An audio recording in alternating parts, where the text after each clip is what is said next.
AIO has been getting more and more popular due to them having better aesthetic as well as the convenience of installing an AIO these days. However, do they actually bring a lot of improvement in terms of temperature as well as acoustic compared to the stock cooler? Well, that's what we're here to find out today with the review and testing of the DeepCool LS720.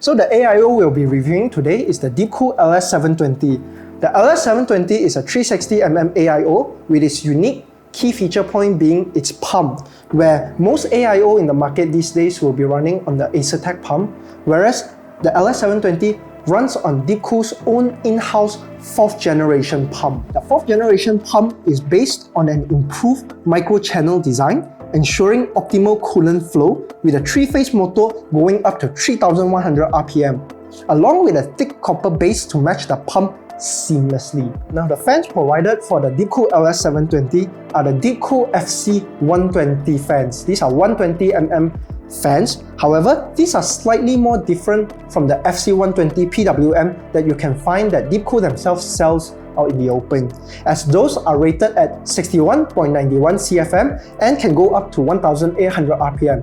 No, these, the one found in the LS720, are FC120 as well. However, they are rated at a CFM of 85.85. This is achieved thanks to it having a higher RPM of 2250.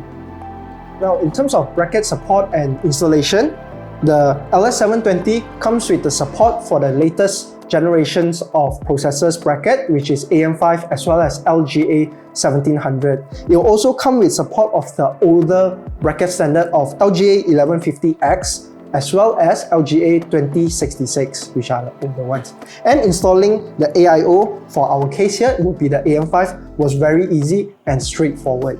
Now, in terms of ARGB for the pump and the fans, the LS720 will be using its own proprietary header, which are daisy chained from the pump to the fans, and at the end there, the fan will be connected to a header which has a SATA power header to power the whole thing, an ARGB header to allow you to control the ARGB synchronization, as well as a PWM header to allow you to control the speed of the fan.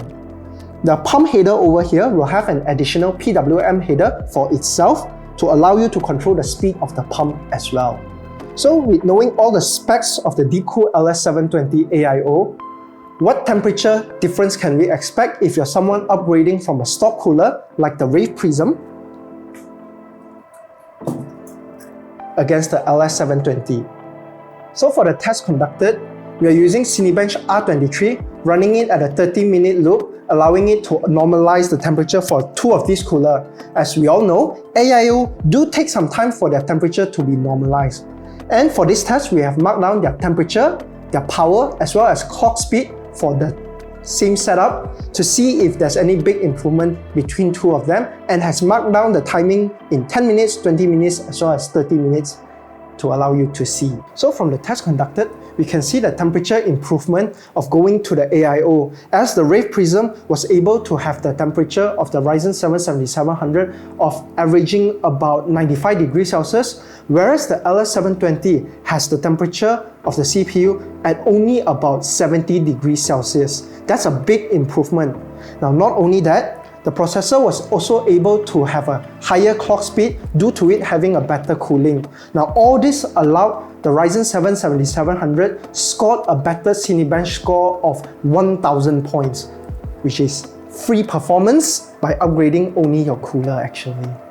So we also like you guys to know the sound differences between using a stock cooler as well as an AIO as well. So here is the recording of both the stock cooler and the AIO when the PC is running Cinebench R23 for 30 minutes.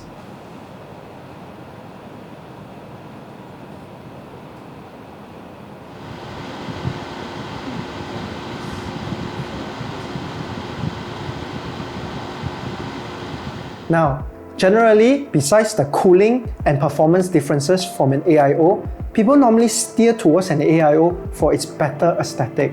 And now, I want to go through a little few extra features and extra aesthetic things from the DeepCool LS720. The first being from the pump itself, with it having an infinity mirror design along with a pump plate in the front as well. Now this pump plate is in a way unique is because you're able to detach and rotate it around, making your pump alignment will be always facing the right way if it's coming from the right or the left. You'll also come with a blank plate that DeepCool provides as well for you to either draw or apply stickers on it or whatever the things you like into the pump over here, making it much more personalized and customizable. Another nice touch right here. Now, one more aesthetic things that DeepCool of the LS720 here provides is the tubing clip for the AIO tubes over here, making them a lot neater and have a nicer finishing overall. And that's all for the review of the DeepCool LS720, where we mainly wanted to show you the performance differences in terms of cooling as well as your own processor by having a better AIO, as well as the aesthetic of how this AIO looks.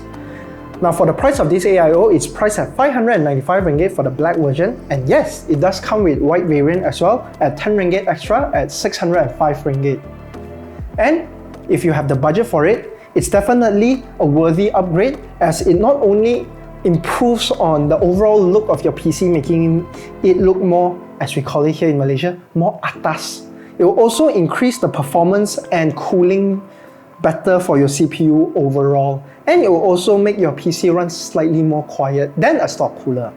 Now, we hope you enjoy our review and findings of using an AIO against the stock cooler and the review of this LS720. Now tell us, what cooler do you guys personally use? Are you guys more towards the more basic stock cooler, or you guys are more on the air and liquid cooling side of things? Tell us on the comment below, as we like to know. Now, like, share, subscribe, and follow us on our respective social media as we try our best to bring you guys the best content for the world of PC components. That's all from me today.